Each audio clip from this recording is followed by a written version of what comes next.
I intend to resign as party leader, as Prime Minister.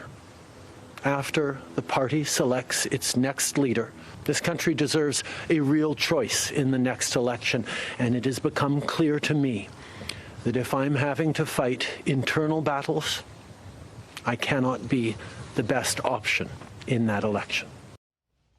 Liberal Canadian Prime Minister Justin Trudeau announcing his resignation today, triggering a wave of debate about what comes next for our neighbors to the north. And it's a growing conservative movement. Let's bring in Canadian activist and Freedom Convoy organizer Tamara Lich, along with Canadian truck driver and business owner Chris Barber. Thank you both for coming on. Chris, to you first. You heard Trudeau speaking there. I mean, he's the head of the government that during the convoy protest that you were a part of froze the bank accounts. We all remember that very well. Invoked the Emergencies Act and went after people like you and Tamara. What do you think about his resignation, Chris? I think it's about time. Canada needs a change in this country. We've been through the most vicious, tyrannical mandates in the last 9 years, including the COVID mandates under Trudeau. We've been in trouble up here for quite some time. So this is welcome news. Although it isn't good enough with him just stepping down, we would have liked to have seen him lose in an election.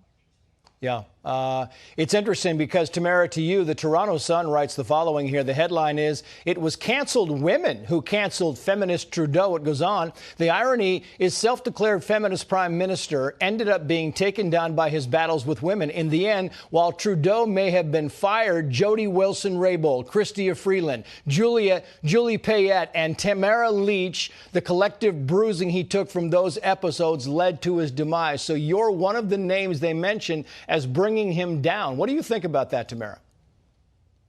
Well, I'm very happy to see him leaving, obviously. I think it's long overdue. I think what we achieved in Ottawa, we were very successful at exposing the man that he actually is, which is essentially an ideologically authoritative politician. So, I'll take it. It's a win. Yeah. It really is a win. And I'm wondering, as you go and you look toward the future, because there's a lot of talk now, Chris, of the opposition leader, Pierre Poilievre, who said the following today, and I'll get your comment. Watch.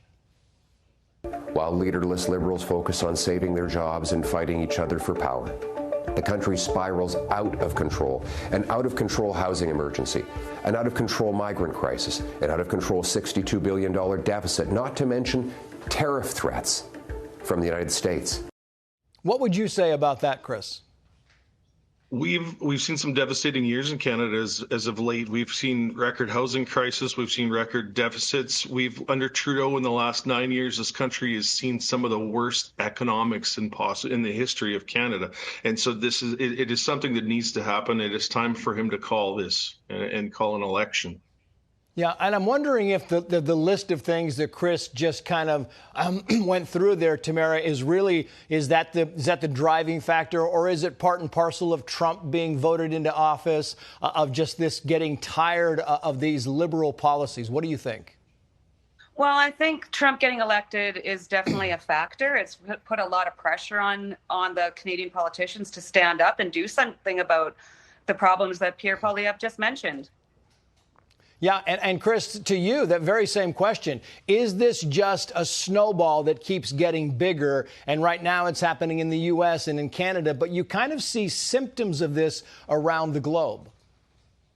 It's the wokeism in the world right now that's allowing this to take part. We need to stand up, like what we did with Freedom Convoy in February of 2022. We stood to tyranny. And since we've stood, Tamara and I have been run through the courts for the last 3 years. Lawfare has been at an all-time high in this country right now, especially towards anyone that had the audacity to stand up to Trudeau and his government throughout those COVID vaccine mandate years. And while Chris was talking, we're showing pictures of both Chris and Tamara being arrested. Tamara, I've got about 10 seconds left for you. What are your final thoughts on this legal process as it goes forward? Well, it's been frustrating. It's been time-consuming. It's been very expensive. And we are looking forward to a conclusion on March the 12th. We should be getting our verdict. So it'll be nice to finally close that chapter. Yeah. Tamara Lich, Chris Barber, best of luck to both of you. Thank you for coming on.